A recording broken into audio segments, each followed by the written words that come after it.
मेरा नाम राजू है। हम एक छोटे से गांव में रहते हैं। मैं एक मिडिल क्लास फैमिली से हूँ। मेरे पापा की बाइक रिपेयर की शॉप है। ये उन दिनों की बात है जब मैं 22 साल का था। दोस्तों, क्या ही मज़े थे उस टाइम। हमारे गांव में स्कूल सिर्फ 10वीं क्लास तक था, तो मैंने 10वीं क्लास तक की पढ़ाई पूरी कर ली थी। मेरे मामा जी शहर में रहते थे। मेरे मामा जी अक्सर मेरी माँ से बात करते थे और कहते थे कि आप राजू की पढ़ाई खराब मत करना। उसकी 10वीं क्लास की पढ़ाई पूरी होते ही उसे मेरे पास भेज देना। उसे मैं यहाँ पर अच्छे स्कूल में दाखिला करवाऊंगा। तो मेरे पापा ने कहा, बेटा राजू, कल चलेंगे शहर तेरे मामा के घर, और वहाँ पर तुझे वहीं पर अपनी पढ़ाई पूरी करनी पड़ेगी। और अगले दिन हम चले गए शहर। मेरे मामा हमें स्टेशन से लेने आए। मेरे मामा की शादी को सिर्फ 2 साल हुए थे। मैं थोड़े शर्मीले स्वभाव का था और मैंने मामी को भी पहली बार देखा था।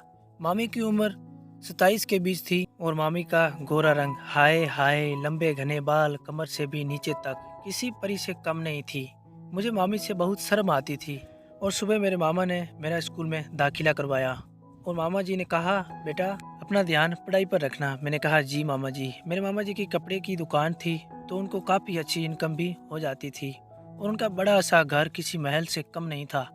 इस घर में करीब 12 कमरे थे। मुझे एक अलग से कमरा दे दिया। मैंने अपना सारा सामान कमरे में रख दिया और शाम को खाना वगैरह करके फिर मैं चला गया अपने कमरे में। और थोड़ी देर बाद मामा जी आए और बोले, राजू, कोई भी चीज़ की ज़रूरत पड़े तो आवाज़ लगा देना, ठीक है? मैंने कहा, जी मामा जी। और फिर मैं अपने कमरे में आकर बैठ गया। गांव में अपने परिवार के साथ ही सोता था, तो ऐसे अकेले में कमरे में मुझे थोड़ा सा डर लग रहा था। ऐसे ही सोचते सोचते मैं सो गया। अब मेरी आंख लगी ही थी कि अचानक से एक बड़ी बिल्ली आ गई और जोर से जंप मारा और लालटेन नीचे गिर गया और टूट गया। और मेरे कमरे में सिर्फ एक ही लालटेन था, बड़ा खूबसूरत, वो भी टूट गया। तो अंधेरा हो गया। मैं बाहर आया, मामू को आवाज़ लगाई तो उनका गेट बंद था। तो मैंने ज़ोर ज़ोर से धक्का मारा गेट को, तो मामी जाग गई और मामी ने गेट खोला। मामी के तो बाल खुले हुए और बहुत ही ढीले कपड़े पहने हुए, जिसमें मामी और भी सेक्सी लग रही थी। मामी ने पूछा, क्या बात है राजू? मैंने कहा, मेरे कमरे में एक बिल्ली आ गई थी, जिससे मेरे उस कमरे की लालटेन टूट गई है। मामी बोली, अभी तेरे मामा को उठाती हूँ। मामी मामा के पास गई, उन्हें उठाने की कोशिश की, लेकिन वो नहीं उठे। मामी ने कहा, राजू, तेरे मामा काम से थके हुए आते हैं, तो कभी कभी थोड़ा पेग लगा लेते हैं, तो आज तो सुबह ही उठेंगे, रुको मैं देखती हूँ। मैं और मामी मेरे कमरे में चले गए। मामी ने पूछा, राजू कहाँ है लालटेन? मेरे कमरे में बहुत अंधेरा था, तो मामी ने कहा, रुको मैं टॉर्च लाती हूँ। मामी टॉर्च लाने गई तो मेरा तो डर निकल गया। पता नहीं क्यों मेरा मन कर रहा था कि मामी को ही देखता रहूं। इतने में मामी आ गई। राजू, कौन से खालों में खोए हो? ये लो एलईडी लाइट लगा दो। मैंने कहा, मामी मुझे ये लगाना नहीं आता। तो मामी ने कहा, तुम ये टॉर्च पकड़ो, मैं लगाने की कोशिश करती हूँ। मैंने टॉर्च पकड़ रखी और मामी एलईडी लाइट लगाने लगी। मामी ने जैसे ही अपने हाथ ऊपर किए तो उनकी पतली गोरी कमर पूरी बाहर दिखने लगी। मामी ने कहा, मेरा हाथ ऊपर नहीं पहुंच रहा, तुम ऐसा करो, कोई स्टूल लेके आओ। मैं स्टूल लेके आया और फिर मामी ने कहा, तुम टॉर्च वहाँ रख दो और तुम स्टूल को पकड़ रखना। मैंने कहा, जी मामी जी। मैंने स्टूल पकड़ा तो मामी की टांगे मुझे बार बार मेरे गालों पर लग रही थी। मेरा बहुत मन कर रहा था कि मामी की टांगों पर किस कर दूं। इतने में मामी ने एलईडी लाइट लगा दी और नीचे उतरी और बोली, ठीक है राजू, कल इसे ठीक करवाएंगे। और मामी चली गई और मैं भी सोने की कोशिश कर रहा था। मेरा मन अब बार बार मामी की तरफ ही जा रहा था। और ऐसे ही सुबह हो गई। सुबह मामी ने मामा को कहा कि रात को राजू के कमरे का लालटेन खराब हो गया था। मामा ने कहा, राजू मुझे उठाना चाहिए था। मैंने कहा, वो ऐसे में मामी बोली, हाँ हमें उठा देते राजू, तुम यूँ अंधेरे में क्यों सो गए? मैं कुछ नहीं बोला। मैंने सोचा, मामी ने मामा से झूठ क्यों बोला। और एक दिन रविवार का दिन आया तो मामा ने कहा, आज तुम मेरे साथ दुकान चलना। मैंने कहा, ठीक है मामा जी। और मामी बोली, नहीं, आज राजू को घर पर ही छोड़ दो, मुझे बहुत काम है, थोड़ा काम में हाथ बटाएगा। तो मामा जी ने कहा, ठीक है, लेकिन लास्ट बार है, आगे से राजू मेरे साथ दुकान चलेगा। और फिर मामा जी दुकान चले गए और मामी ने कहा, राजू तुम ऐसा करो, आज हम पूरे घर की सफाई करते हैं।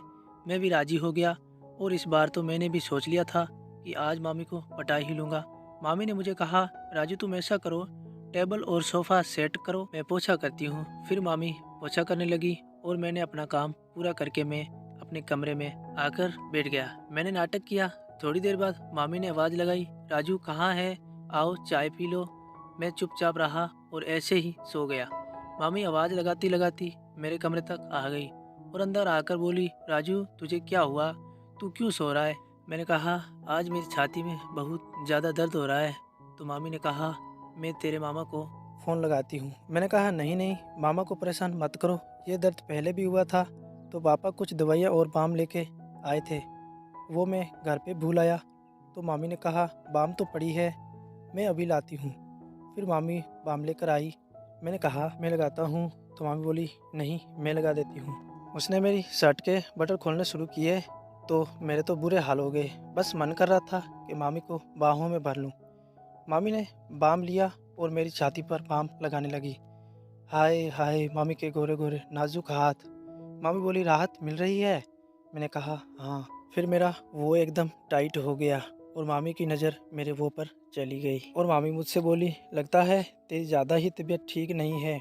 और अचानक मेरे ऊपर बैठ गई और बोली, तेरे मामा को कुछ भी मत बताना। मैं तो खुशी से उठ गया। मामी बोली, अचानक तबीयत ठीक हो गई तेरी? मैंने जल्दी से अपने कमरे का दरवाज़ा बंद किया और मामी को बेड पर गिरा दिया और मैं भी ऊपर गिर गया। पहले मैंने मामी की ब्रा खोली और उनके तरबूजों को दबाता और चूसता, फिर पूरे कपड़े उतार दिए। ऐसा लग रहा था कि मुझे सब कुछ मिल गया है। पूरा दिन मज़े किए और शाम को मामा जी आए। हम लोगों ने मामा जी के साथ नाश्ता किया। मामा ने पूछा, दोनों आज चुपचाप क्यों हो? मामी हंसते हुए बोली, नहीं ऐसी कोई बात नहीं है, आज ज़्यादा थक गए इसीलिए। तो मामा भी हंसने लगे और बोले, राजू आज ज़्यादा थक गए हो? मैंने कहा, जी नहीं मामा जी। और फिर रात हो गई तो मामा जी सोए हुए थे। करीब 12 बजे मामी मेरे कमरे में आई और मैं सो रहा था। मेरे ऊपर सो गई और मेरे होठों को चूसने लगी और फिर मैं जाग गया। फिर पूरी रात मामी को घोड़ी बना के पेला और ये सिलसिला 10 दिन तक चला। और एक दिन पापा का फ़ोन आया, राजू बेटा तेरी माँ की तबीयत ज़्यादा ख़राब है, कल तू अपने मामा के साथ आ जाना। और फिर मैं अपने गांव चला गया। दोस्तों कैसी लगी ये आज की कहानी? ऐसी ही इंटरेस्टिंग कहानी देखने के लिए हमारे चैनल को सब्सक्राइब कर लें।